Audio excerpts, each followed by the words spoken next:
Caribe es un lugar complejo. Para la visita pasajera y la mirada ocasional, parecería un espacio uniforme donde son más las cosas que tenemos en común que aquellas que nos hacen diferentes. Los países que componen la región poseen una diversidad inmensa que se manifiesta en su historia, cultura y geografía. La música de la región es un ejemplo de su gran diversidad. La salsa en Puerto Rico, el merengue en Dominicana y el son en Cuba son solo algunas de las manifestaciones más conocidas de la pluralidad de la región caribeña. Sin embargo, desde la década de los 60, las costas de estos países conocieron el género musical del rock y más tarde, en la década de los 80, el metal. Así, durante las pasadas 4 décadas, el Caribe ha producido una amplia gama de música extrema, casi a escondidas del mundo. Presentar la historia del metal en la región caribeña es casi imposible, dada la amplia producción musical que existe en ella. Es nuestro objetivo en este documental abrir una humilde ventana para arrojar luz al metal en el Caribe. Lo haremos usando a Cuba, Dominicana y Puerto Rico como ejemplos y tomando en consideración cómo las escenas del metal de estos países han sido influenciadas por sus respectivas historias, culturas y experiencias políticas. Comencemos por Cuba, un país enmarcado por la historia de su revolución y un bloqueo económico por parte de los Estados Unidos de América, bloqueo que hoy parece estar en sus postrimerías. Allí, donde la mayoría de las personas pensarían que el metal sería una imposibilidad, se encuentra una de las escenas más fuertes del Caribe. En ocasiones, lo que se necesita para generar una escena son cosas muy sencillas, pero simultáneamente poderosas. Una visión, una mujer y un patio.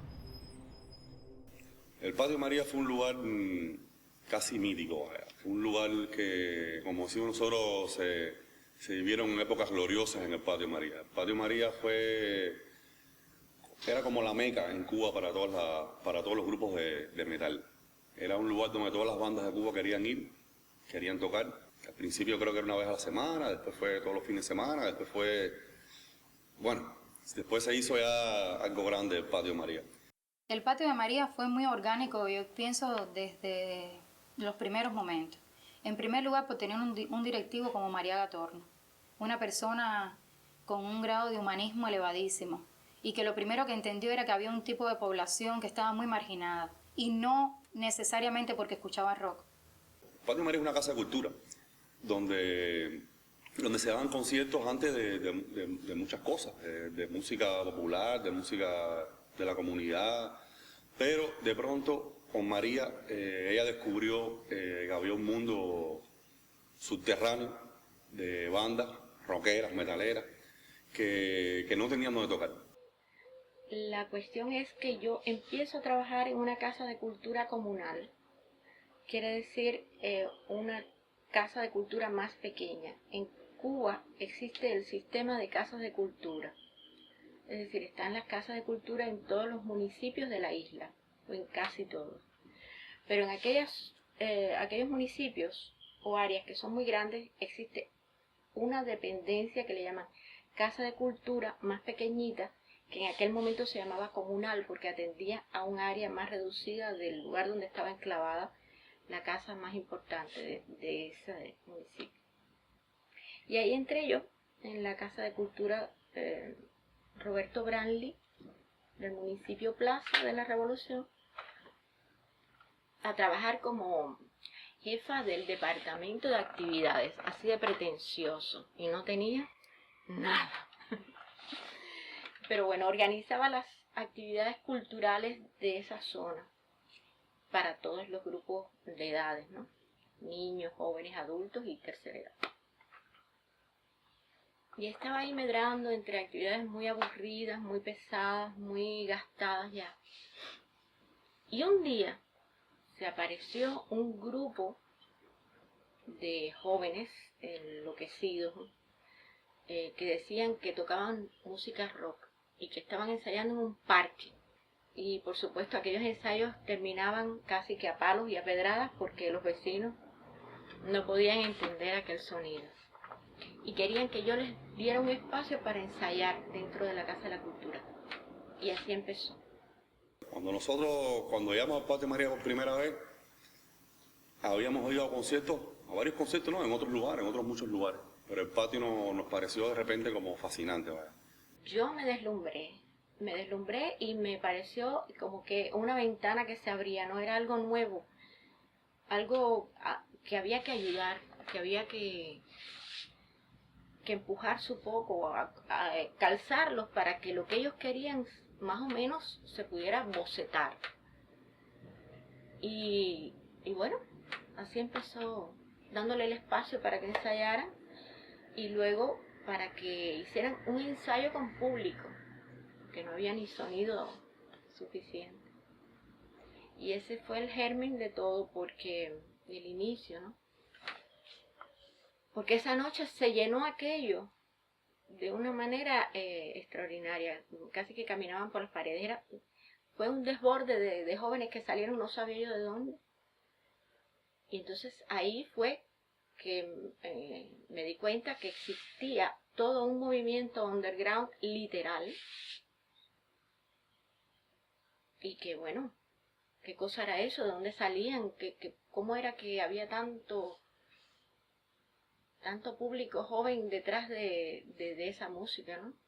Y ahí empecé a averiguar y a preguntar, y me dijeron que habían varias bandas dentro de la ciudad. Varias bandas. Todas aquellas personas marginadas se sintieron que tenían un espacio, y un espacio donde eran protegidos además, que lo que no quiere decir que no se dieran incidentes incluso de violencia, ¿verdad? Sobre todo por incomprensiones que mucha gente a veces achaca a la política cultural. Yo no creo que sea tanto la política cultural, sino en la manera en que algunas personas hacen uso de poder, ¿no? Uso de poder e incluso interpretación de una política cultural. Y a veces personas que no tienen ningún tipo de cargo político. Podríamos hablar de policías simples que entienden que esto, con donde vea esto, pues esto es censura. Me propongo crear un espacio sistemático dentro de mi programación que tuviera el rock como eje de la actividad.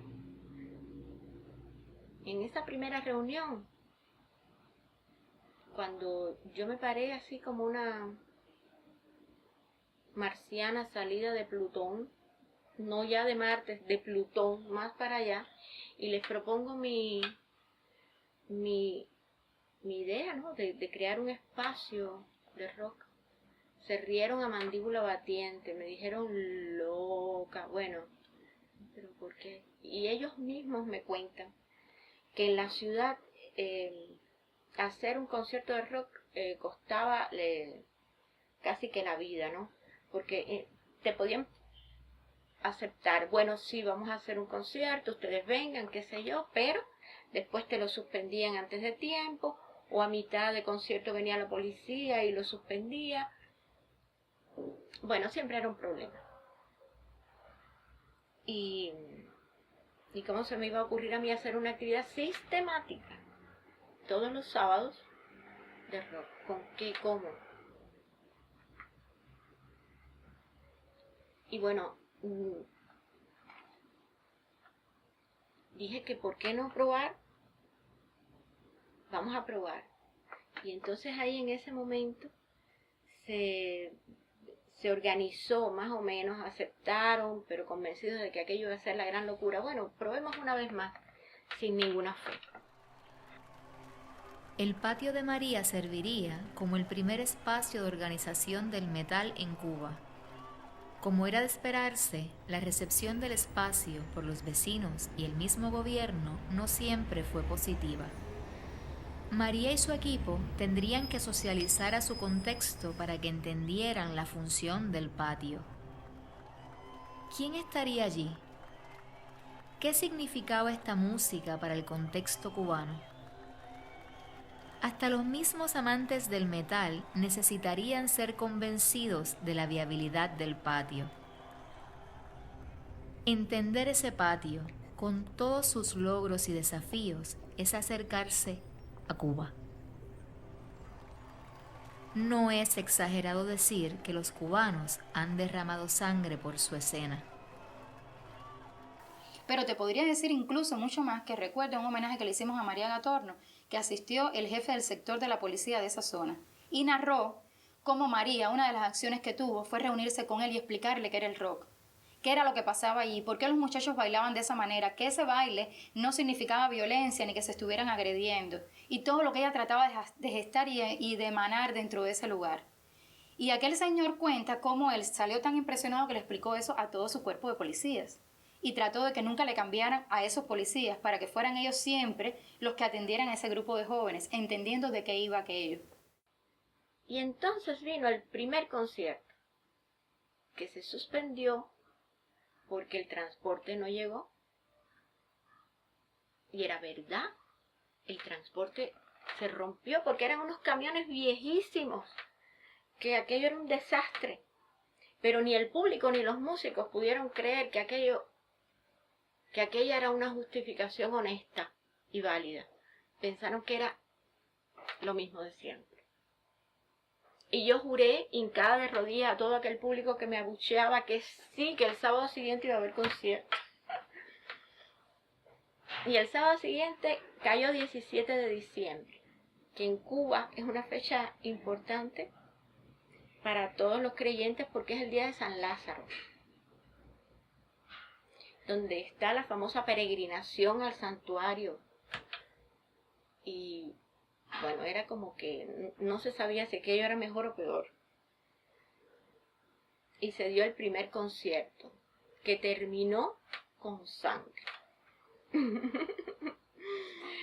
Literal. Y prueba de ello es la espalda de Juan Carlos. El primer concierto en el Patio María fue una batalla campal lo que se armó ahí con la gente, sí, con la gente de la comunidad, con los salseros allá. Ya llegaron con machete, llegaron a defender su lugar, ¿no? Y se armó una bronca que llegó en mis espaldas unas cuantas heridas de machete de la bronca que hay. Y estoy muy orgulloso de ella porque para mí son como heridas ganadas en el campo de batalla, como decimos nosotros. Es parte de la sangre que se ha derramado aquí en Cuba por el metal, no solo en ese lugar. El Patio de María está enclavado en un barrio desfavorecido. Y el medio social de ahí es absolutamente opuesto al rock. Es la salsa, es el folclore. Y el día de ese concierto ellos sintieron como que reaccionaron como los glóbulos blancos ante un virus que entra al organismo. Eso no es mío y hay que sacarlo. Entraron y la pelea fue titánica. Yo estuve en cama 2 días, deprimida.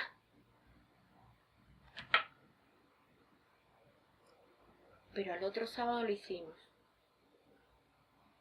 Y quedó bien.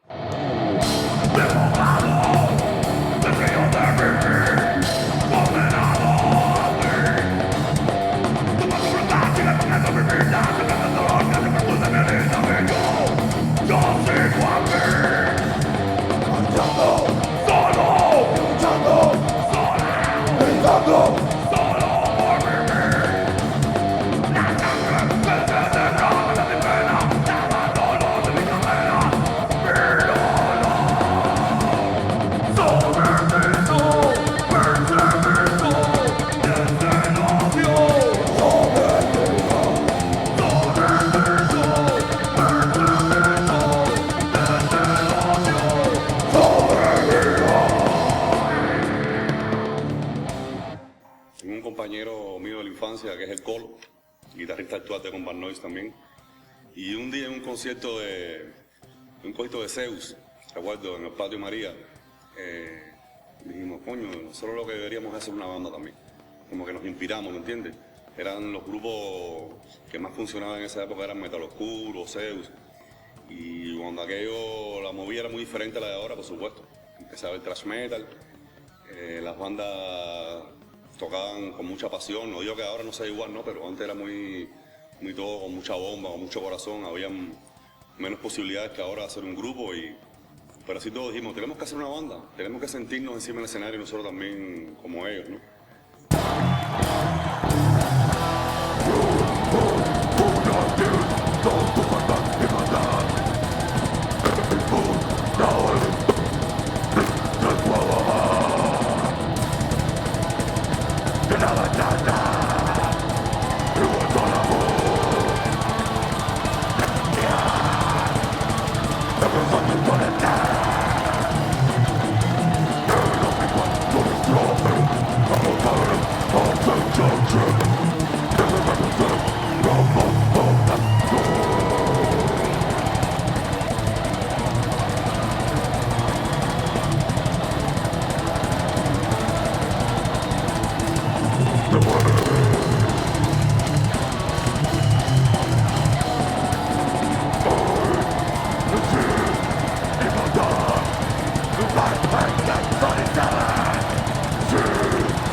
En el patio iniciaron algunas de las bandas más importantes de la escena cubana.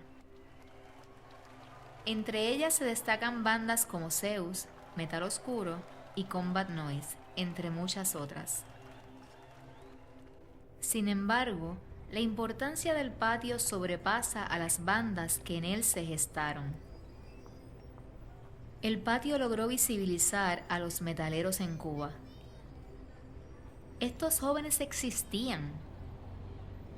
El patio también traería una visión social importante, porque desde él se materializaba una agenda para combatir la marginación. El patio era de la gente diferente y se sentía en su ambiente. La década de los 80 necesitaría de ambientes como este, particularmente en tiempos donde la epidemia del SIDA estaba en pleno apogeo. María y su equipo abrirían las puertas del patio para trabajar con los afectados por esta crisis. Yo pienso que fundamentalmente ella puso los ojos primero en personas marginadas como fueron los enfermos de SIDA. Pero que casualmente, paradójicamente, estas personas hacían mucho consumo de rock como género musical de vida. Tal vez porque se sentían tan marginados como el propio género lo era. Tal vez porque siempre lo habían consumido. Pero yo creo que incluso en historias que se recogen, muchas de las personas que después se vincularon a Patio de María no eran rockeros anteriormente, o sea, anterior a su enfermedad. Y sintieron que el género los hizo pertenecer a la sociedad nuevamente. Eso fue una tarea a la que María se dio dentro del patio. Por el año 90, finales de los 90, principios del 91, llegó al patio un equipo de especialistas en salud que estaba compuesto por especialistas del Sanatorio de Santiago de Las Vegas, que era el sanatorio donde ingresaban a todas las personas que se detectaban VIH, seropositivos y enfermos SIDA aquí en la ciudad. Y otros especialistas del Centro Nacional de Educación Sexual, CENESEX, y del Ministerio de Salud Pública, porque andaban haciendo un estudio de por qué se había disparado el pico de detección de VIH y seropositividad entre los jóvenes, de una franja entre 15 y 18 años, es decir, en esa franja de edades muy jóvenes, y querían ver cuál era el por qué estaba sucediendo eso. El patio de María apunó a los enfermos de SIDA, lo recibió. Hay testimonios de agrupaciones conformadas por enfermos de SIDA, incluso de cómo los propios testimonios de estas personas pasaron a ser utilizados para la sociedad, para el bien de la sociedad, para promover la atención no solo a las personas, no solo el entendimiento con la enfermedad, con el propio paciente, humanizar la enfermedad, sino también como medidas preventivas. Me pareció que era muy importante que en una masa de jóvenes tan grande como la que asumíamos nosotros sistemáticamente, se pudiera hacer un trabajo de prevención sobre el tema. Era muy, muy importante. Te digo mucho más, hay películas que han recreado ese tópico y donde sale el patio de María como una de las locaciones. O sea, el tópico de los enfermos de SIDA, del rock, del patio de María y el cambio de mentalidad social con respecto a la enfermedad, a los rockeros y al propio patio. Todo eso aunado dentro de una misma temática cinematográfica. Se ha tenido hasta esa repercusión posterior. Pues asumimos aquello de una manera divertidísima además, porque siempre dije que si no lo hacíamos desde la parte lúdica y el idioma entre iguales, eso no iba a salir.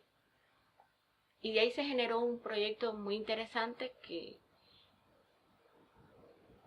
gracias a eso muchas organizaciones no gubernamentales inglesas, Save the Children y otras, nos donaron dinero para el proyecto, y gracias a eso se benefició el patio, se pudo hacer la tarima, se consiguió un poco de audio.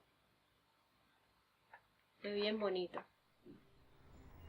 Si bien el patio sirvió como cuna y fuente de apoyo al metal en Cuba, no todas las historias en el Caribe fueron así.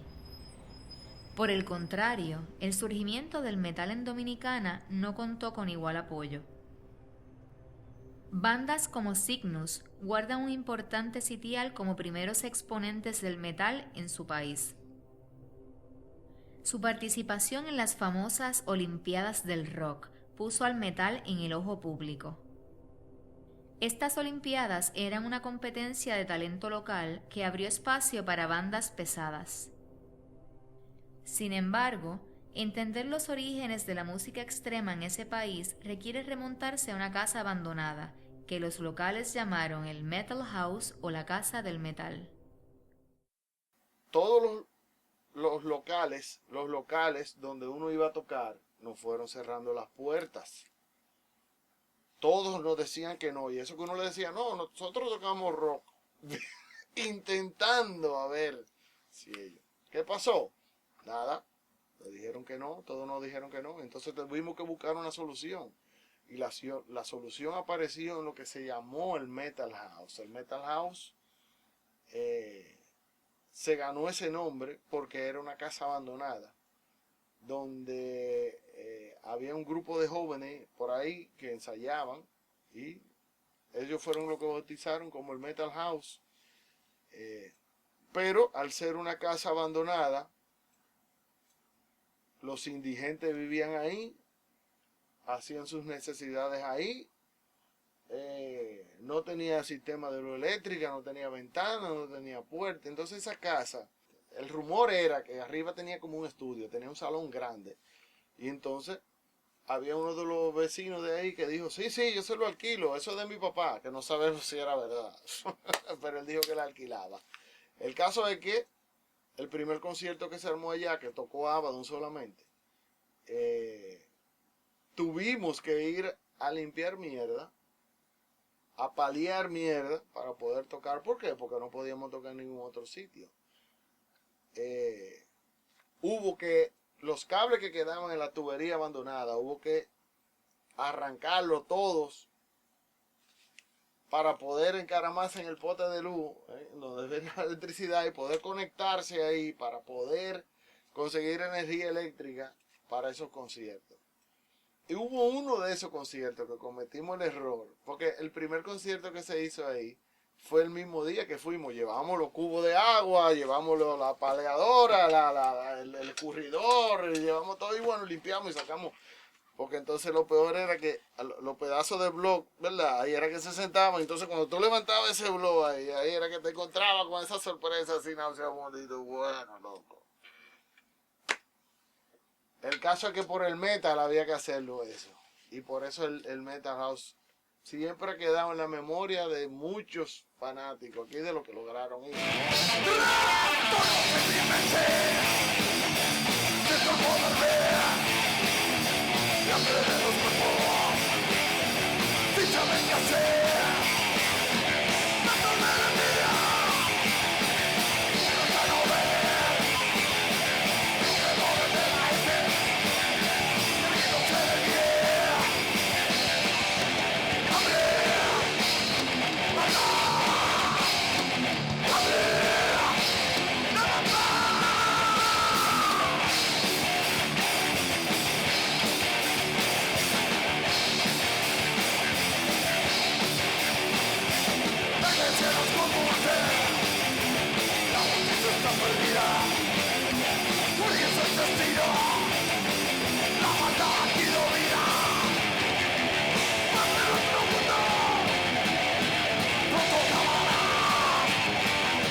En el momento que yo decidí formar una banda, fue después de yo haber tenido un viaje a Puerto Rico. Eso fue en enero del año 1987.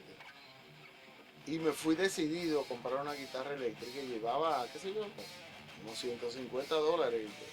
Y resultó que era una tienda pequeñita, no era una tienda muy grande. Y había una guitarra ahí que era la más barata, que era en $150.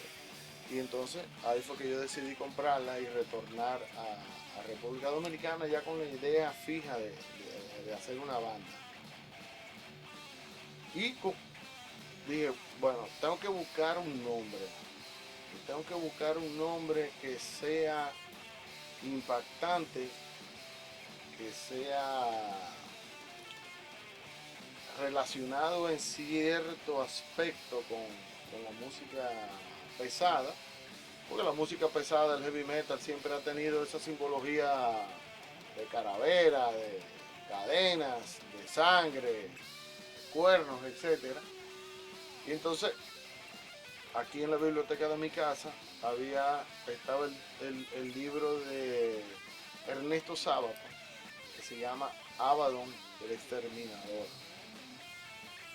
Y eso me llamó la atención, saco el libro y la primera página de ese libro lo que decía era el versículo del Apocalipsis, capítulo 9, versículo 11, donde dicen, y tienen por rey a ellos el ángel del abismo. Y bueno, dije, contrario, esto suena muy interesante.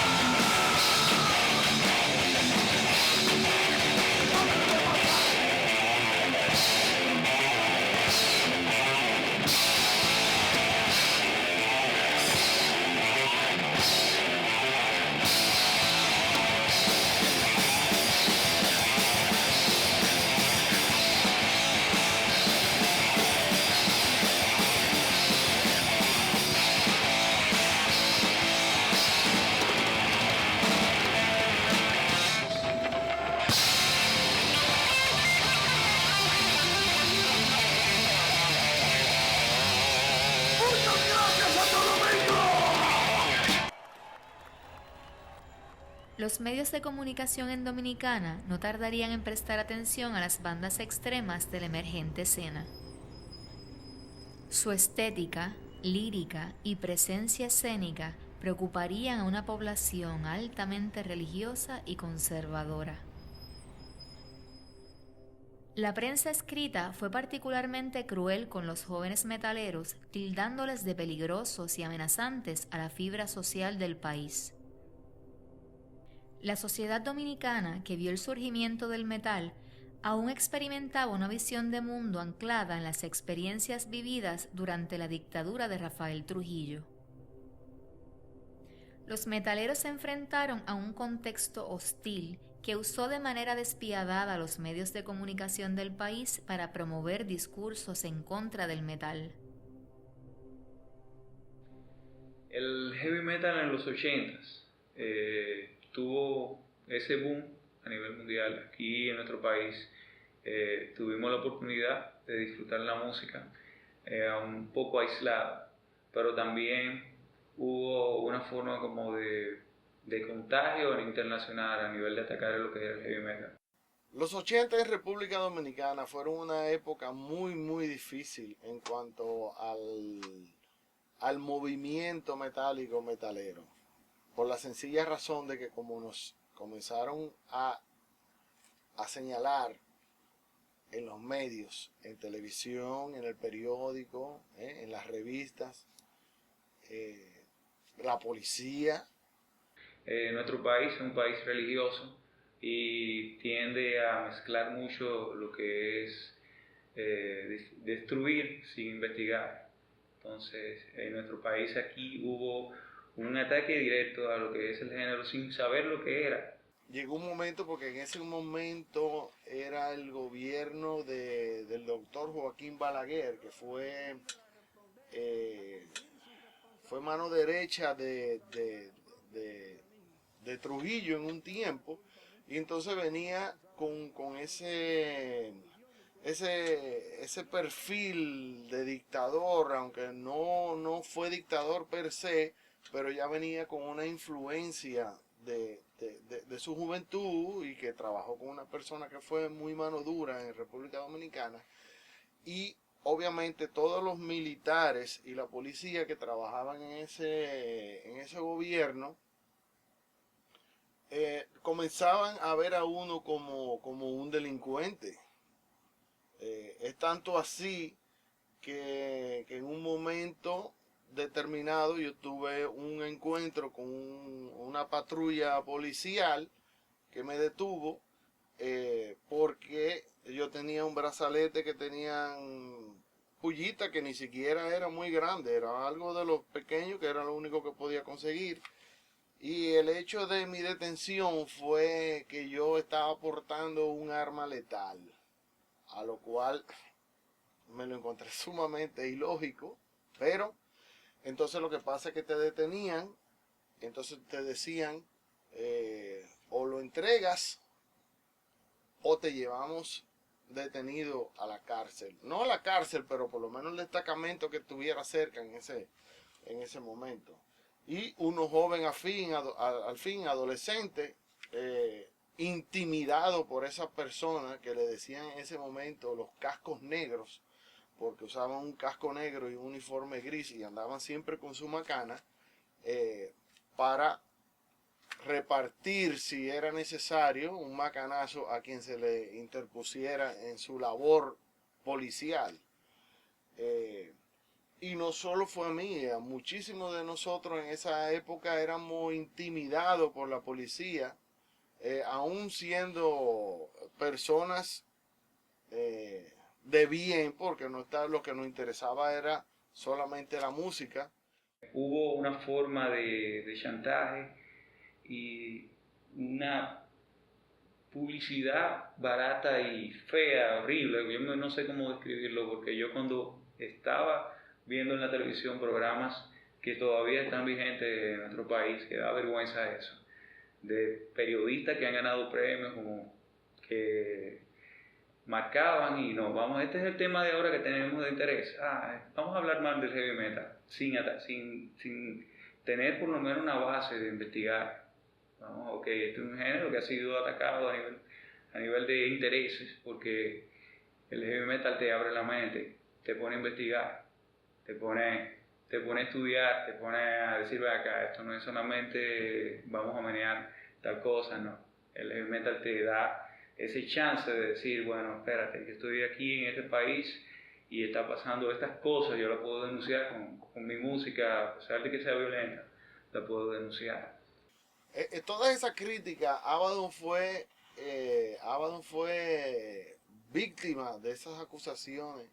Como éramos los que estábamos en el medio, fuimos los principalmente acusados, especialmente por un periodista llamado Uchi Lora, donde él escribió un sinnúmero de artículos donde él trabajaba en el periódico del Nacional, trabajaba también en una televisora y habló muchísima vacuencia de uno, y las principales acusaciones fueron lo mismo que dijo ahorita, que éramos satánicos, que éramos drogadictos, que éramos homosexuales. O sea, cosas así fueron manipuladas de una manera tan sucias aquí en nuestro país que los periodistas dedicaban espacios completos hablando del género de una manera dañina. Entonces, en este caso, los 90, podemos decir así, hasta la llegada antes de la avanzada, fue una época oscura a nivel del género. Mientras los medios de comunicación masiva atacaban al metal en Dominicana, la juventud se organizaba para hacerle frente. Decidieron usar la radio como estrategia de resistencia. Así surgió la Avanzada Metálica, quienes por más de una década harían sonar el metal por las ondas radiales del país. Su presencia cambiaría la escena metalera en Dominicana y llevaría la música a los rincones menos esperados de la nación. En su intento por cambiar las opiniones existentes sobre el metal, alterarían y ampliarían la composición de la escena dominicana. La Avanzada Metálica contribuyó de una forma muy especial al campo metalero dominicano. Yo pienso que esos 10 años que duró la Avanzada Metálica fueron los mejores 10 años que ha tenido la escena en sus 30 y pico de años que tiene como existencia. Era un programa que se comenzó como algo, vamos a decirlo, clandestino, pero fue creciendo y calando y lograron su objetivo, que fue que estar en la radio, en el aire dominicano. Siempre lo comparo cuando conocí a Érico, que él me dijo esa situación, que nosotros éramos bendecidos prácticamente, de un programa de radio metal donde ponían bandas locales, que eso en ese momento, cuando hace ya no sé cuántos años atrás, él me decía que no existía eso, que pusieran bandas locales en la radio de Puerto Rico. Otro de los aportes que yo pienso que la Avanzada Metálica hizo al campo metalero dominicano fue, ya que estábamos en un medio tradicional, el mismo medio que una vez nos atacó de forma frontal, pudimos demostrarles a ese medio y a todas las personas que desconocen el metal qué es el metal realmente, ¿no? Y romper un poco con esos prejuicios que tenía la gente. Y empezamos a demostrar que eso no es así, ¿no? Empezamos también a demostrar que si en el pasado esos conciertos que se organizaban y que terminaban en una trifulca, en pérdidas económicas para los dueños del local, no era culpa de nosotros, ¿no? Empezamos a demostrar eso. Empezamos a demostrar que lo que faltaba era educación. Una de las metas básicas del concepto de avanzada, principalmente en la persona de Junior Maiden, era crear una comunidad, tanto local como de bandas internacionales, pero de América Latina, o sea, hispanohablantes. Empezaron a comunicarse con nosotros vía lo que es la página web, el email, nos mandaban: mira, yo soy de Venezuela, de Colombia, de Perú, tengo una banda, mi nombre es tal, ¿te puedo enviar música? ¿Me la pueden colocar? Y nosotros encantados. O sea, se colocaban en lo que era el programa radial y también en lo que es la radio online, que está sonando todavía 24/7. Y formaban parte también de los programas internos de la avanzada. Porque estaba el programa radial y durante la semana, aparte de las ediciones, habían personas que tenían programas en la emisora online, que eran colaboradores. Y cada uno tenía su género. yo dije, bueno, esta es la gran oportunidad de cambiar la cara del heavy metal aquí, o por lo menos la mala imagen. Sabemos que nuestro género no es un género puro y tan blanco porque se sabe que tiene todos los colores, pero era una gran oportunidad para por lo menos en nuestro país, esos periodistas que hablaban sucio y esos medios que se encargaron de destruir a lo que era el heavy metal. Y tuvimos esa gran oportunidad de llegar a lo que es el corazón de donde nos atacaban. Ese corazón donde nos atacaban, ahí pudimos demostrar que mediante un programa a nivel educativo, cultural, llegamos agrupábamos personas que incluso no les gustaba el heavy metal y escuchaban el programa porque la avanzada siempre tenía algo diferente. Me da orgullo de que muchas bandas latinoamericanas utilizan sus temas propios, o sea, su entorno, como países o como sociedades, para escribir sus canciones. O sea, su música habla de ellos y te permite también conocerlos un poquito más, aunque tú no puedas viajar a ese país. Con el contacto de las bandas de Latinoamérica, yo empecé a apreciar más lo que era el metal en mi idioma. Tenía tendencia a escuchar más música en inglés y de repente empecé, porque sonaban en el programa, a apreciar, o sea, el metal en mi propio idioma. Y tengo bandas que realmente me encantan, que no las cambian. Y eso es lo que me enseñó la conexión de la avanzada, principalmente con los países de Latinoamérica, a apreciar más el metal en mi idioma, en el español. Yo, con mi experiencia con la avanzada, pude darme cuenta de que a través de las 3 generaciones de metaleros que han pasado por el país, la primera generación era una generación que venía de una clase social un poco más acomodada, ¿no? No solamente porque tenían dinero para comprar los instrumentos, que son caros, sino también por el acceso a la educación. Porque vamos a estar claros, o sea, el rock es, para mí, es sinónimo de una mente un poco más abierta, ¿no? Y para eso se necesita educación. La segunda generación, quizás porque el país había mejorado un poco su situación económica, algo así, pues venían un poco, ya se mezclaban otro tipo de gente de menor recursos económicos, ¿no? Pero aún se mantenía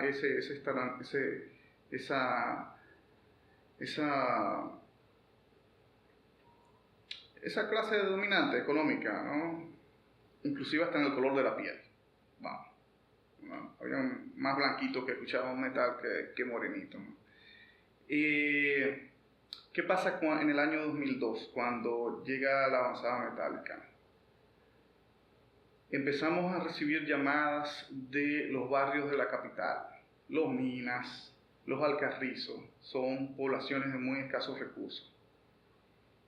Y esos muchachos empezaron como oyentes de la música y quisieron ser protagonistas también. Quisieron formar sus bandas. Y formaron sus bandas y nos llevaron los MP3 y lo tocamos y se volvieron populares, ¿verdad? Ahí empieza la tercera generación del heavy metal en la República Dominicana y que para mí ha sido la más exitosa, ¿verdad? Y lo comprueban los conciertos que se hicieron a casa llena,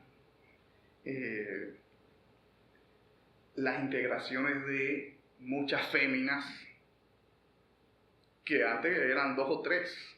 El metal era restringido hasta una época para personas con cierto poder adquisitivo. Alrededor del año 95, 97 aproximadamente, el internet llega a los hogares de nuestro país. Telefónica empiezan a llevar internet a las casas. Lógico está, con el internet ya tú tienes acceso a la información. Aún está muy tímido el asunto de tu poder conseguir material musical a través del internet, pero sí ya tú tienes información sobre quién es esta banda, quién es aquella banda, cuáles son los miembros de esta banda y cosas así. O sea que eso era muy difícil tú poderlo conseguir años atrás, a menos de que tú compraras revistas y esas cosas. Pero el internet llega al país. Empieza el pueblo a nutrirse, ya uno deja ese celo que tenía con su antiguo material musical, ya porque ya se empezó a difundir, y empieza ya a compartirlo un poco más. En el 2002, cuando entra la avanzada metálica, sí, entonces empieza lo que es llevar la música a las masas, de forma gratuita. Tú dirás, pero ¿cómo yo voy a llevar música, un programa de 3 horas, una sola vez a la semana? O sea, ¿cómo yo voy a nutrir ese público? Bueno, uno no es verdad que le daba toda la música a lo que era el público, pero sí los guiaba. Uno le daba pautas y luego ellos investigaban, porque ya el internet sí ya era de dominio público en el país.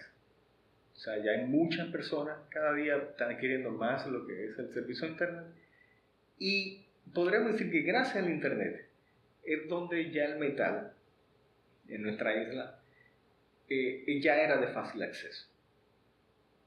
Ya entonces tú no podías sentirte tan orgulloso de ser metalero, decir, bueno, yo soy metalero, yo soy... o sea, ya lo que es ese elitismo desaparece.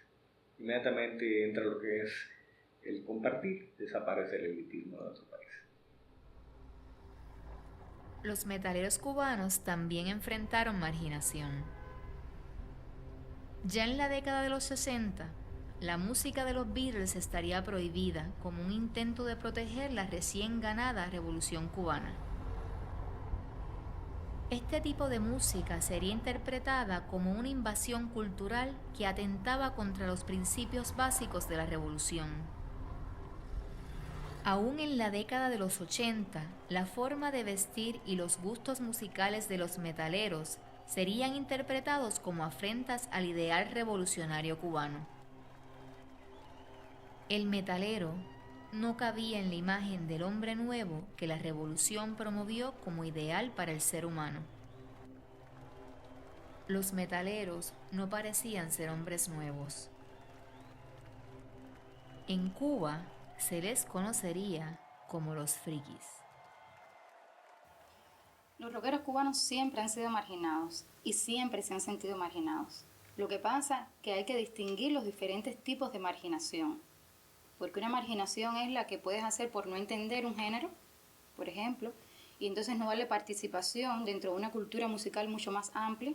Yo pienso que a veces es lo que pasa en la contemporaneidad. Pero digamos que en los años 60 se sintieron muy marginados porque un problema fundamental fue el idioma. O sea, el rock era idioma inglés y el inglés era visto como una amenaza desde el punto de vista ideológico. Estábamos en un proceso difícil para Cuba, un proceso de liberación, un proceso de revolución fundacional, en una etapa fundacional donde, por supuesto, hay muchos temores con respecto a muchas cosas, y el rock entonces en ese sentido se vio dañado, porque por un lado tenía el uso del idioma inglés, por otro lado también tenía toda una gestualidad y una visibilidad desde el punto de vista de vestuario, que iba en contra de algunos de los planteamientos que se hacía en ese momento de lo que podía ser una conducta adecuada, el hombre nuevo, la imagen del hombre nuevo. Y entonces todos estos aspectos muy extramusicales incidieron en esa marginación del rock desde el punto de vista local de cultura musical. Y por supuesto aquellas personas que esa era la música que les gustaba y que querían consumir, se vieron inmersos dentro de esa dinámica. El rockero es muy radical en su imagen, en una buena mayoría, sobre todo los metaleros ortodoxos. Entonces, tenían una valentía a prueba de bomba, porque nada les importaba, ¿te das cuenta? Eso siempre lo admiré. Como lo dije de los punk, que también en esa época eran un pequeño grupo de abanderados de una estética que no tenía nada que ver con la clásica de la sociedad cubana, y sin embargo se enfrentaban a ella con un honor y una dignidad importante, tanto el rockero de a pie como el músico. El músico la tenía peor, porque no solamente ya era su pelo y su pantalón, sino la guitarra y el volumen, y ahí ya era demasiado. Sí, en Cuba hubo momentos, principios de los 80 y cosas así, que ser un rockero, no un friki, sino un rockero, se veía como una desviación ideológica, o sea, como que estábamos muy americanos o que estábamos siendo captados por estas otras culturas, ¿no? Que son la anglosajona y los norteamericanos, y se vio mal, incluso hubo cosas feísimas, jóvenes que se les quitaban los aretes en la calle, cosas así. Y conozco cientos de jóvenes que se los llevaron presos por ser rockeros. Solamente por eso, por su imagen. De hecho, al patio fueron 1 o 2 veces y me los llevaron presos esperando entrar al concierto, ni siquiera dentro. Logré que dentro del concierto nunca llegaran a hacer ninguna actividad, porque yo hablaba mucho con ellos y nunca entraron al patio a hacer redadas de ningún tipo. Pero en la calle sí. Es decir, que sí hubo una actitud bien cruda con muchos rockeros. Es complicada la idea de entender la relación entre el hombre nuevo y ser metalero, ¿no? Porque ambos son campos de mucha indagación. Pero, por ejemplo, en la imagen del hombre nuevo hay una imagen, digamos, con un corte, yo diría, me atrevería a decir que militar, ¿no? De una disciplina corporal, de un tipo de peinado, una forma de vestirse, buscando cierta rectitud, ¿verdad? Cierta disciplina en la apariencia. Y en el caso del metalero, por supuesto, su apariencia era completamente diferente. Los pelos largos, o sea, hombres con pelos largos. Los años 60 irrumpieron en Cuba con una marginación a la homosexualidad grande. Y había toda una serie de rasgos que eran estereotipos de la homosexualidad, como podía ser esa misma, o sea, los pelos largos en los hombres, determinadas ropas que podrían semejar o crear cierta dualidad si eres hombre o mujer. Y digamos que el metal, en sus propios estereotipos, tenía muchos de esos rasgos. Entonces eran vistos, se marginaban por eso, eran parametrados, como se decía en aquella época, no censurados por esa imagen. Entonces te digo, todavía no se había escuchado la música y ya la propia imagen estaba yendo en contra de lo que iba a ser aceptado por la sociedad, de lo que se iba a ver como buena conducta, como una moral correcta. Entonces yo pienso que esos fueron aspectos ahí que condicionaron mucho y que fueron marcando mucho.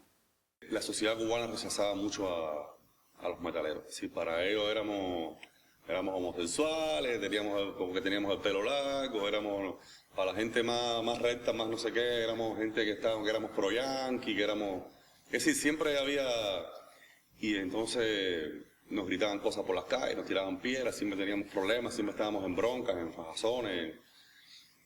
Bueno, eso viene de Free Kids, los jóvenes libres, una cosa de esa. Los cubanos no lo vemos así, los cubanos, incluso muchísimos cubanos no sabemos que viene de ahí, de Free Kids, de los años tal. No, en Cuba un friki es un tipo con una actitud muy rockera, con un gusto increíble por la música rock, que tiene un sistema de vida rockero, que vive para el rock, escucha solo música rock. Eso es un friki, aquí en Cuba se le llama friki a eso, a los que escuchamos el rock, a los que nos unimos, a los que estamos siempre en los conciertos de rock, los que tenemos esta manera de vivir, este andar diario, pero sobre todo relacionado todo con el rock y el metal. A ver, no te digo que todos sean santos, porque eso lo he dicho en varias oportunidades. Los rockeros no son más que una franja de la sociedad en las que tenemos una muestra de nuestra sociedad. Los hay buenos, buenísimos, y malos y malísimos, y estudiantes y los que no hacen nada, como los hay en cualquier otro grupo de nuestra sociedad. No obstante, se hizo rock, sobre todo rock en español. Fue un momento, una de las alternativas y las concesiones ante el proceso de marginalización fue eso, o sea, hacer rock en español. Los Beatles estaban prohibidos, se comenta mucho cómo el rock se pasaba de casete en casete. Fue una historia que, digamos, trascendió la década del 60, 70, 80, los 90, o sea, durante todas esas décadas el rock llegó de esa manera, una manera muy clandestina, underground, a través de cassette que se escuchaban en fiestas, pero hay testimonios de que las fiestas de 15, por ejemplo, que es un hecho social relevante para Cuba, con la música que se festejaba era con rock. y con bandas en vivo que visitaban las casas y entonces los jóvenes bailaban esa música. El metal en Cuba ha cambiado con el pasar de las décadas. Una de las mejores maneras de evidenciar ese cambio es examinando cómo las bandas locales han integrado su cultura a la música extrema. Uno de los ejemplos más claros e importantes de este fenómeno es la banda de metal mestizo llamada Tendencia. Para encontrarles, viajamos a Pinar del Río, la provincia más occidental de la isla y mejor conocida por su producción tabacalera. Si alguna vez has fumado un habano, es altamente probable que has estado en contacto con Pinar. En este escenario rural, nos encontramos con una manifestación muy particular del metal.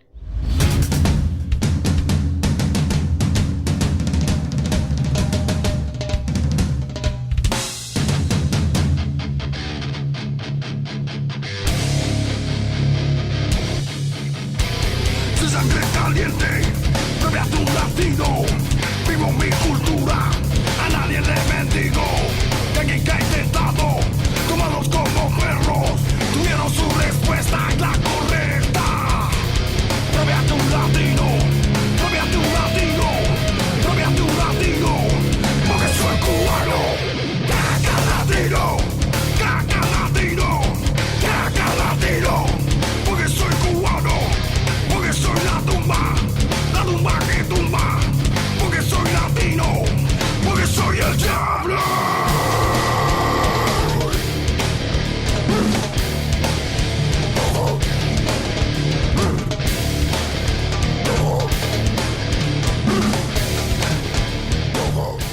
Mira, la banda Tendencia es una banda, la única que llegó al patio de Pinar. Porque, por ejemplo, de Holguín habían venido dos, Undersign y Mephisto, había variedades. Pero de Pinar, la banda emblemática pinareña de aquella época, creo que hasta hoy día, es la banda Tendencia. Tú sabes que soy ni pa' dónde voy, pero te dejas llevar. La tumba, y escribe la llevo en mi sangre y no tengo a que pueda morir. ¡Qué tumba! Sabes que soy la tumba. ¿Pa' dónde voy? ¡Qué tumba! Sabes que soy la tumba. ¿Pa' dónde voy? Soy la tumba que tumba. Tendencia desde un principio sí incursionó en experimentar con las raíces de la música cubana. Que algunos lo veían bien, otros no lo veían tan bien, hubo cierta resistencia en un principio a asimilarlos como unos rockeros te digo entre los músicos. Porque entre el público eso se asimiló de manera natural. Incluso se podían extrañar un poco porque identificaban cosas, ¿no? Pero lo asimilaron bien. Y entre los músicos, bueno, pues se dividió la opinión. Pero como todo, yo creo que la vida es más fuerte que todo lo demás, ¿no? Y cuando tú haces algo con verdadera calidad y convencimiento,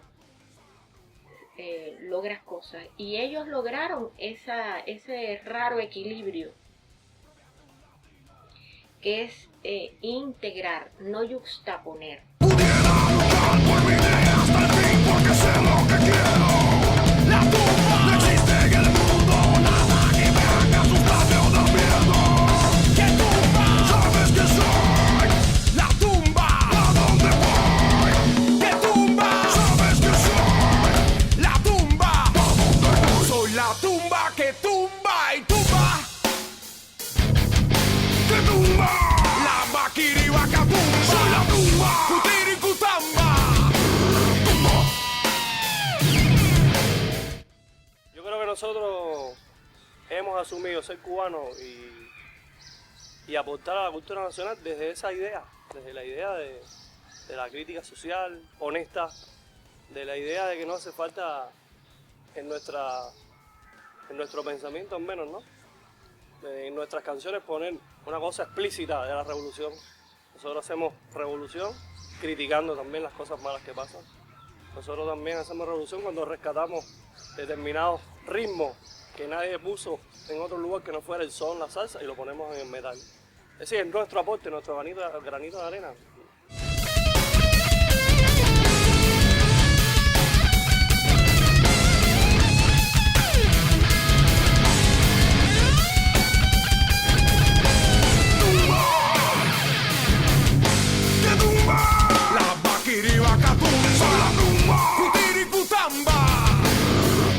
Somos una banda que hemos creado un sello gracias al metal mestizo que estamos haciendo. Somos un grupo que hemos tratado de luchar muchísimo por la cultura cubana, por nuestros ancestros, la historia de la cultura cubana. Por eso incluimos instrumentos de la percusión africana, tenemos pasajes de música incluso española, porque ¿sabes? De ahí venimos todos, España, África, Cuba. Y esto lo unimos con un metal sin dejar de ser un metal muy fuerte. Lo que hacemos es un híbrido, una mezcla, algo que viene siendo como un ajiaco, o sea, un caldo, donde ahí metemos todo. Pero ese ajiaco es de metal, ¿no? Y ahí adentro entonces empezamos a meter todos los elementos de la música cubana, de la música africana. Y yo creo que en estos 20 años hemos aprendido muchísimo, una carrera que hemos investigado muchísimo, hemos hecho cosas que nunca pensamos hacer, como es lógico. Y la evolución ha sido increíble. Nosotros estamos muy satisfechos, muy contentos con lo que estamos haciendo, sobre todo porque en un momento hacer esto en Cuba había que tener, yo creo, un coraje, ¿no? Había que tener, no sé cómo decirte, cojones para hacerlo, ¿no? Y dijimos, vamos a hacerlo, ¿por qué no? Al principio la gente lo veía un poco como extraño, porque solo pensábamos en aquellos grupos americanos y demás. Y bueno, se lo fuimos dando poco a poco, sin dejar de ser lo que somos, amigos de ellos, sus compañeros del diario, del metal, del rock, de la escena, de la comunidad que tenemos, ¿no? Y hoy en día somos una banda con un sello en Cuba, una banda muy reconocida y una de las bandas más viejas, o sea, más veteranas y demás. Propiate un latino, propiate un latino, propiate un latino, porque soy cubano, porque soy la tumba que tumba, porque soy latino.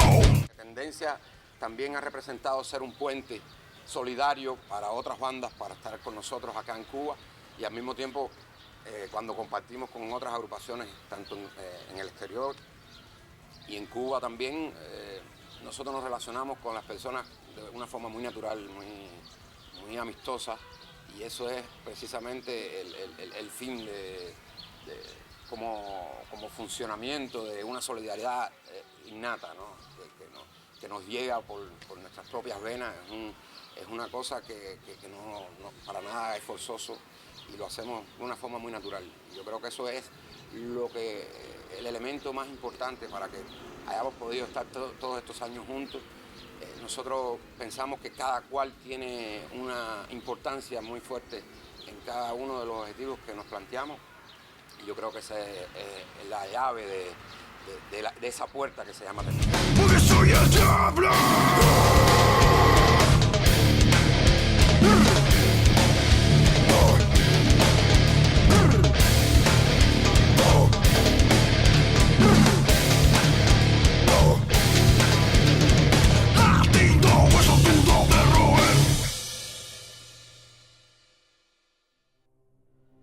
La integración de la cultura local al metal extremo es un fenómeno particularmente cubano. Esto no sucedió en Dominicana o Puerto Rico, donde la música más pesada y extrema mantuvo sus raíces ancladas en los estilos europeos y americanos. Sin embargo, en Puerto Rico esa realidad ha ido cambiando. Las bandas de metal pesado han comenzado a examinar la cultura local como fuente de inspiración para sus líricas. Por la relación histórica de Puerto Rico con los Estados Unidos de América, el ambiente en la isla se ha caracterizado por el colonialismo cultural y político. En este contexto, los metaleros locales parecen comenzar a examinar la cultura como una forma de resistencia. Uno de los ejemplos más recientes es la integración de la leyenda del pescador Venancio a la música de la banda Dantesco.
hablamos de la historia de Venancio, estamos hablando de principios del siglo pasado, o quizás un poco más adelantado, ¿verdad? Quizás en los años 20, 30. Esta persona es histórica. Venancio es este hombre pescador que vive cerca del río de Orocovis. Este señor era muy creyente y todo el pueblo lo conocía como muy creyente y muy trabajador. Y Venancio se perdió en el río, en el monte una noche. Y seguramente él contó en el pueblo que le daba pena porque tenía una cruz de madera que su papá le regaló y la tuvo que quemar para calentarse. De ahí el señor muere y nace una leyenda de que Venancio tuvo que hacer ¿verdad? Diríamos, sacrilegio dentro del contexto moral y religioso del momento. Y se crea esta leyenda de que el espíritu de Venancio está vagando por los montes de Orocovis, Aybonito, Calle y Barranquita, buscando las cenizas de esa cruz, porque cuando él enfermó y murió, San Pedro no le dio entrada al cielo, porque pues, ¿verdad? Su Dios le dejó saber a San Pedro que Venancio no entra al cielo porque quemó una cruz y tiene que buscar las cenizas. Por supuesto, él no va a encontrar las cenizas nunca, ese es el infierno de él. Lo condenaron a Venancio por eso. Busca las cenizas de tu cruz y de madrugada se le escucha llorando como un animal herido y el fuego se ve volando. Y si tú no lo crees y si lo quieres ver, solo ve y ofrécele las cenizas de su cruz.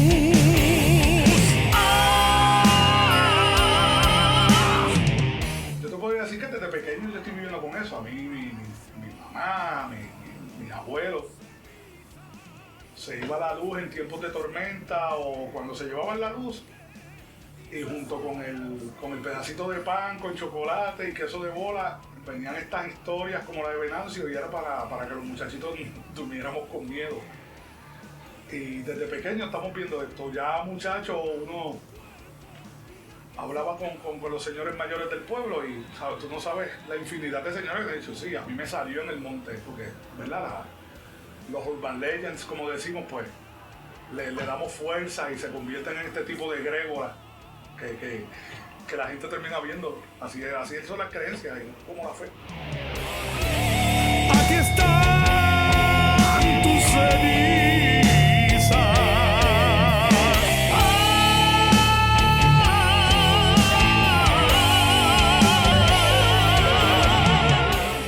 El puertorriqueño por naturaleza celebra todo. Aquí hasta las huelgas que tienen que ver con los derechos y con quitarle derechos a los trabajadores. Aquí la gente no se tira con los calderos a decir que tiene hambre. Aquí la gente no se tira vamos a tirarle huevos al Capitolio, no. Aquí todo es una fiesta. Aquí la huelga la gente la hace con cerveza, dando vueltas y bailando. Entonces por eso entiendo yo que aquí nunca se ha cogido algo en serio a la hora de protestar para hacer algo por este país. Yo entiendo que nuestra comunidad del heavy metal aquí en Puerto Rico estamos dando un cambio en la forma en que nosotros vemos la cuestión cultural y en la forma en que nosotros hablamos de las cosas que están pasando en nuestra cultura y de las cosas, como hablamos hace unos minutos, de las cosas dolorosas, de las cosas vergonzosas que también tiene nuestra cultura, nuestro folclore y nuestra historia. De esa no queremos hablar nunca, ¿sabes? Llevamos cuántos años negando que somos negros, imagínate de otras cosas que vamos a hablar.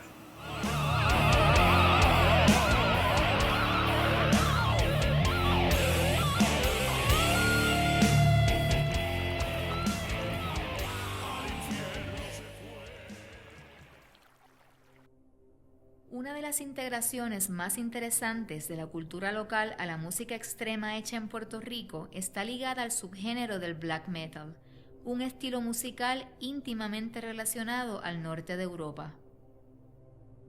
En la isla, los músicos han comenzado a integrar la cultura de su país a la producción estética de este género. Específicamente, han reinterpretado el arte local para utilizarlo como parte de sus eventos de música extrema.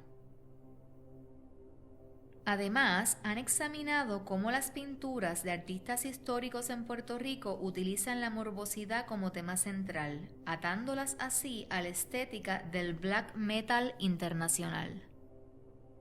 El black metal, pues, a nivel internacional se conoce como una música de origen nórdico y pues casi todas las bandas tienden a emular la cultura nórdica, tanto en su música como en la expresión visual de su música. Y black metal también se caracteriza porque las imágenes que expone tienden a ser oscuras, tienden a ser morbosas, en algunos casos satánicas, la mayoría de los casos es satánica o antirreligiosa. Y yo entiendo que nosotros aquí en Puerto Rico tenemos todos esos elementos, pero nuestros elementos. No tenemos que traer elementos de otras culturas que son totalmente ajenas a la nuestra, y no es cuestión de rechazarla, porque en primer lugar, pues, tú escuchaste una banda nórdica, te gustó el black metal y quisiste emularlo, eso está bien. Pero yo entiendo que si tú quieres ser honesto con tu música y con lo que tú estás expresando, pues tienes que hablar de lo que a ti te rodea, no de lo que rodea a otros. Y pues dejándonos llevar de ese guideline de lo oscuro y de lo morboso, pues nos dimos la tarea de hacer research de artistas puertorriqueños que emplearan el morbo en cierto grado en sus pinturas, y sí, los encontramos. Las pinturas que escogimos para hacer la promoción del Black End tienen muchos elementos morbosos que yo creo que no solamente podrían pasar desapercibidos para el público extranjero, lamentablemente pasan desapercibidos para nosotros mismos. Primero, son pinturas que no todo el mundo conoce, y cuando tú se las presentas no saben de dónde vino, por qué se puso allá, por qué se ve oscuro. No es solamente eso, es por qué se ve oscuro, por qué el artista escogió esta pintura para que fuera oscura o fuera morbosa. Una de las pinturas que escogimos para trabajar la promoción del evento Black End fue Psicoanálisis del Vejigante. Es una obra realizada por el artista Rafael Tufiño. Sí tratamos de evitar los elementos que pudieran caer en el cliché, como los coquí, la garita del diablo y todas estas estampas puertorriqueñas que muchos artistas pues utilizan. Pero decidimos utilizar un vejigante porque el vejigante tiene un origen cultural bien interesante. Nosotros pues vemos los vejigantes en los distintos festivales, en los pueblos de Puerto Rico y todo esto, pero muchas veces no pensamos que realmente es un vejigante. Un vejigante no es otra cosa que un demonio. Según el pueblo, pues los vejigantes tienen distintos significados, pero el más general, el significado general es realmente simboliza los miedos, las cosas malas. En el aspecto cristiano, los cristianos lo veían como eran demonios que espantaban y asustaban a la gente para que la gente sintiera temor y se refugiara en el Señor o fueran buscando de Dios a la iglesia. Y eso pues definitivamente, si estamos hablando de black metal, pues tiene que ir ahí. Pero no escogimos cualquier vejigante, se escogió esta pintura en particular por el mensaje que lleva. Nosotros usamos un fragmento de la pintura, pero el que tenga la oportunidad de ver la pintura completa va a ver que realmente se trata de un vejigante en el consultorio de un psiquiatra, ¿no? Está el diván, hay unas flores encima del diván, y en vez del vejigante estar tumbado en el diván, está en el piso, en una posición que realmente tú no logras identificar si es moribunda. Puede parecer que se está muriendo, puede verse sumamente deprimido, todo depende de la interpretación que tú le des, pero dice mucho y está bien abierto a la interpretación. En el momento que Tufiño hizo esta obra, fue la década del 70, estaban ocurriendo muchas cosas en Puerto Rico y a nivel internacional. Estaba la guerra de Vietnam, estábamos mandando soldados para allá, estaban muriendo muchos puertorriqueños, había una depresión económica terrible y los soldados nuestros que iban volvían con otras costumbres, con otro gusto musical, se empezó a escuchar mucho rock, nos empezamos a americanizar mucho más de lo que estábamos. Y entiendo yo que el significado de esta pintura es digno de analizarse y darle mucho pensamiento y que dice mucho. Y si en el 70 estaba pasando eso, ¿qué se puede decir ahora? Yo entiendo que es una excelente obra para darle un poquito de mente y analizarla. El metal en el Caribe ha comenzado a interactuar críticamente con el contexto de sus respectivas islas. Esto ha sido frecuentemente un proceso fructífero y positivo.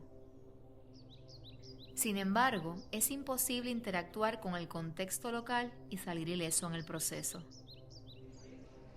Es inevitable enfrentarse a dificultades cuando el arte extremo entra en el campo de la cultura y la política. Los metaleros cubanos han experimentado los retos de la interacción con el mundo político, enfrentando en este proceso nuevos problemas para su escena.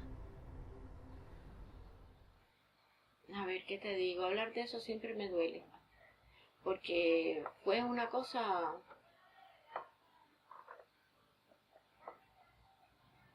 para mí muy triste.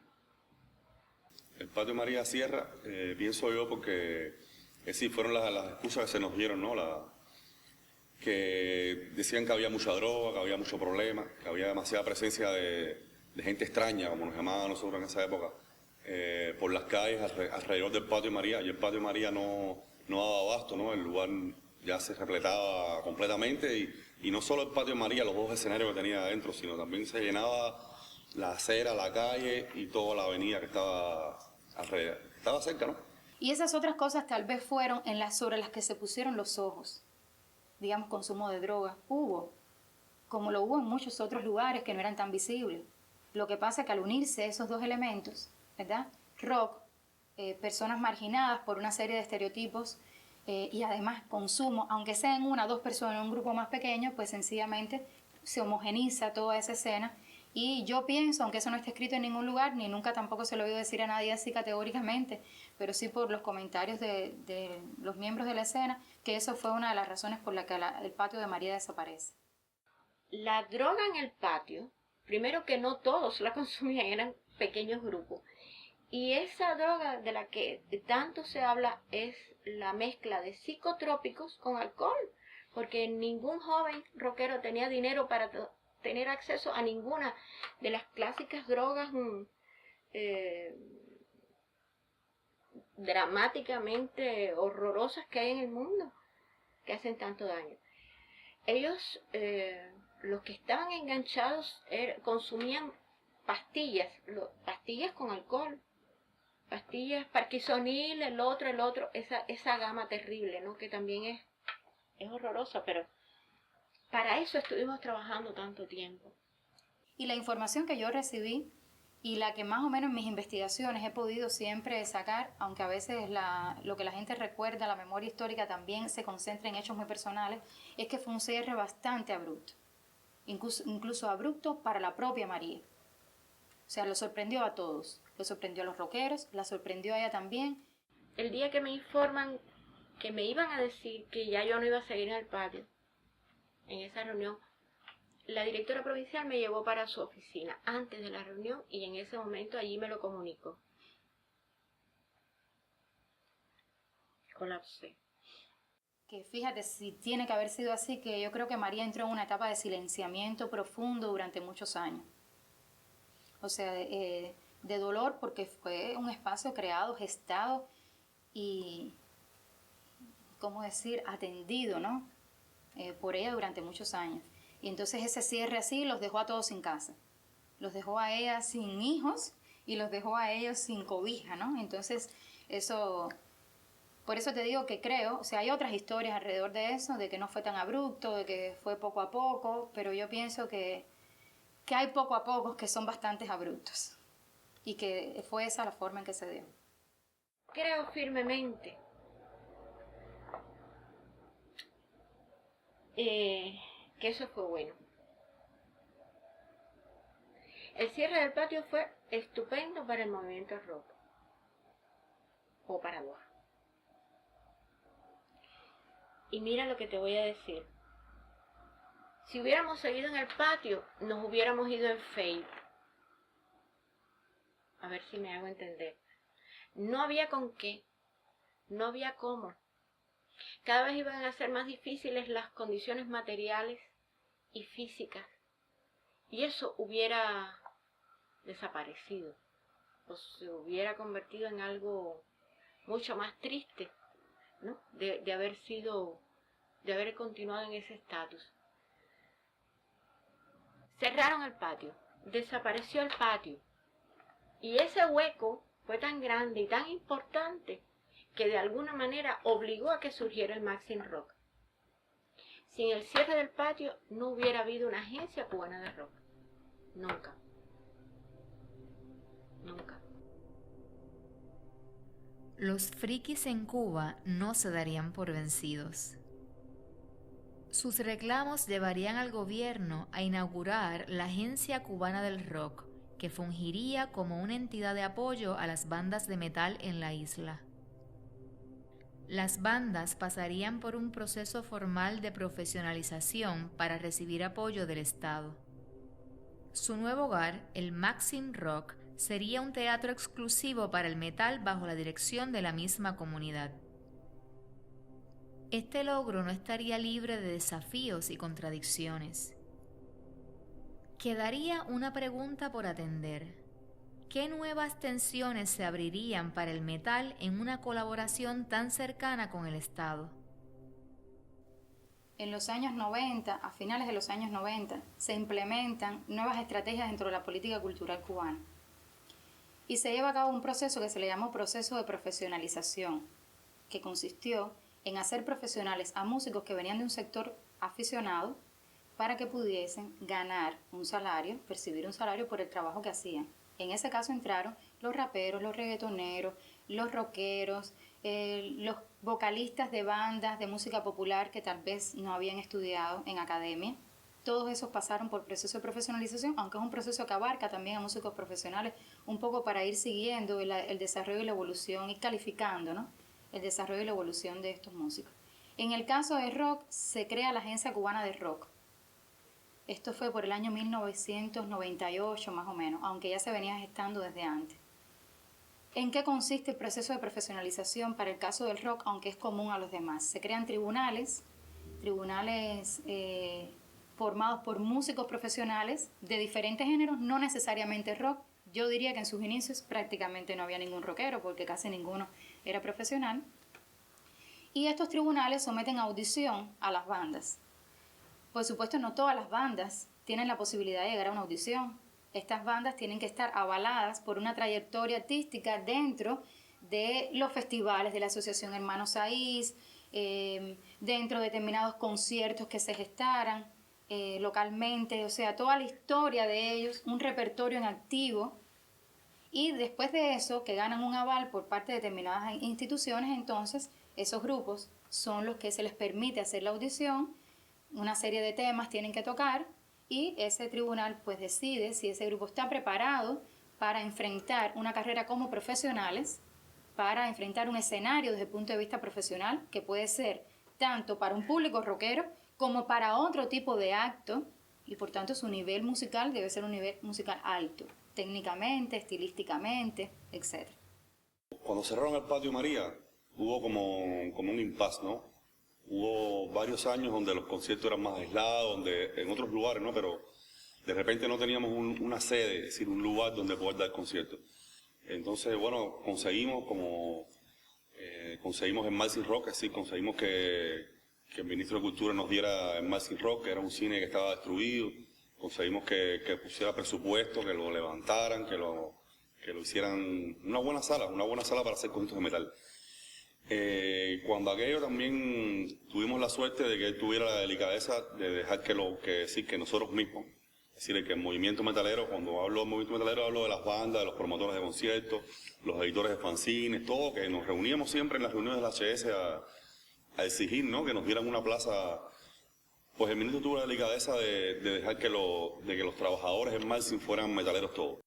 Hay muchas miradas sobre esta acción de la política cultural cubana con la creación de la Agencia Cubana del Rock, del Teatro Maxim Rock, de la idea de profesionalizar a los músicos. Muchísimas ideas, todas podrían ser discutibles en muchos sentidos. Yo no creo que haya sido un mecanismo para controlar lo que está pasando con el heavy metal, realmente no lo creo.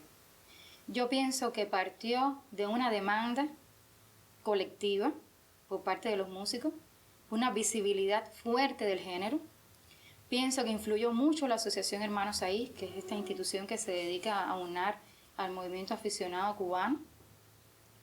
Y pienso que de todo eso, de la necesidad, del problema que podría gestar socialmente, el por qué unos músicos sí pueden trabajar como músicos y otros no, cuando hay una valía desde el punto de vista artístico, ¿verdad? Yo pienso que todo eso fue lo que llevó a la creación de una agencia cubana de rock y de un movimiento profesional que sí tiene muchas ventajas, porque muchísimos músicos que en los años 90 tenían que repartirse entre varios empleos y no necesariamente la música, en estos momentos lo que hacen es heavy metal.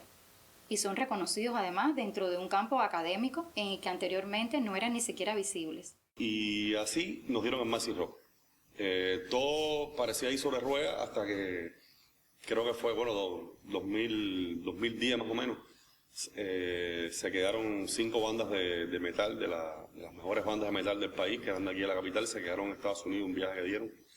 Y la directora del Maxim fue con ellos y se quedó también, Yuri se quedó. Entonces en ese momento quedó como un puesto vacío, ¿no? Quedó el puesto de la dirección, quedó vacía, y el Instituto de la Música mandó una directora nueva. Es decir, puso una persona que no entendía lo que era el metal, que no, para ella todo lo que hacíamos era ruido, era bulla, la tipa no, como que nos despreciaba, ¿no? Pensaba que éramos poca cosa, y entonces ella poco a poco trató de convertir en lo que es el Maxim Rock, ¿no? En lo que los cubanos llamamos casa de la música. Las casas de la música son lugares así como en Maxim, pero que tocan bandas de salsa, bandas de reggaetón, bandas de rap, de hip hop, de rock pop, lo que sea. Porque lo importante es traer público, es decir, hacer dinero o entrar dinero. Pero nosotros los metaleros nos reunimos y pensamos, llegamos a la conclusión de que no podíamos permitir más que esa persona estuviera dirigiendo la agencia, ¿no? Porque al final en el Maxim de pronto empezaron a haber conciertos de reggaetón, conciertos de salsa, quitándole espacios a las bandas metaleras que tocábamos aquí. Y entonces pensamos que no era posible más permitir que ella estuviera aquí. Entonces nos reunimos entre todos, sí, nos reunimos los directores de las bandas, la gente del sonido y los promotores y decidimos hacer una carta entre todos. Y con esa carta fuimos al Instituto de la Música. Eso fue para nosotros algo súper importante, porque con ella en la dirección el Maxim iba a cerrar puertas, iba a cerrar. Lo que ella tenía pensado era acabar con el Maxim Rock. Y entonces, pero bueno, ¿a quién poníamos entonces en la dirección del Maxim? No sabíamos nadie, todo el mundo, bueno, ¿pero a quién ponemos? No sé quién, no, nadie. Nadie quería. Los músicos decíamos, bueno, yo soy músico, yo no quiero ser director de la agencia, que sea otra persona. No sé, mucha gente pensó en María Gatorno, pero ya con María habíamos hablado muchas veces. Es decir, con María yo mismo había hablado 1.000.000 de veces tratando de convencerla de que fuera la directora del Maxim, que volviera, que regresara a la escena. Pero ella decía que no podía.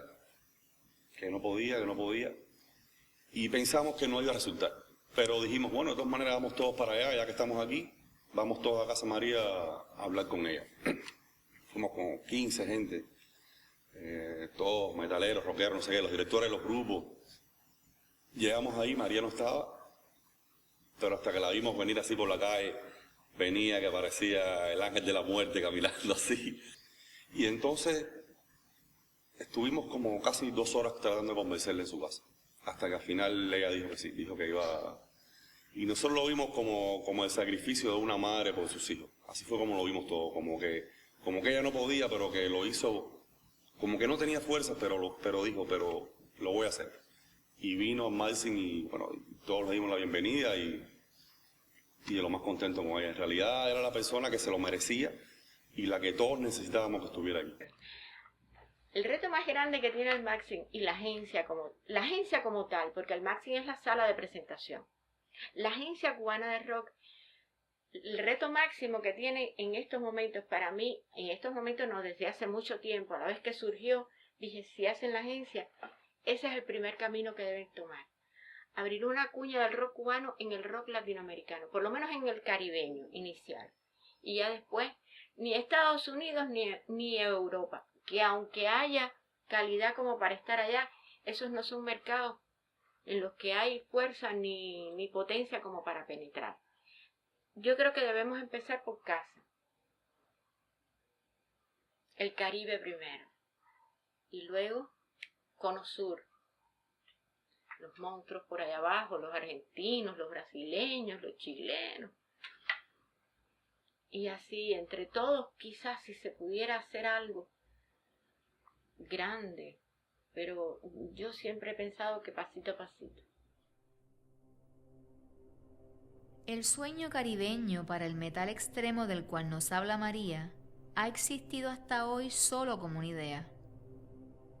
Viajes esporádicos de algunas bandas entre los tres países han permitido iniciar algún tipo de interacción. Sin embargo, agrupaciones metaleras de Cuba, República Dominicana y Puerto Rico no habrían compartido un mismo escenario en un evento único. Los retos políticos, la ausencia de recursos económicos y la misma geografía del Caribe se convertirían en obstáculos para esa meta. En el 2015, nuestro equipo de investigación reunió a Tendencia, Abaddon RD y Dantesco en un mismo escenario en Puerto Rico. Tuvieron así la oportunidad de conocerse, intercambiar historias y dar paso a un nuevo momento en la escena caribeña. Tal vez el aprendizaje más importante de dicho evento ha sido reactivar el deseo de crear una historia compartida. Los metaleros estamos divididos por fuerzas mayores a nosotros mismos, la política, la cultura, la geografía, pero aún así nos une una experiencia común. Esa experiencia musical que permite que diferentes quebradas se unan para formar un río. Lo mío es tuyo, lo tuyo es mío y toda la sangre formando un río. San Juan, H. Pate.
Distinct.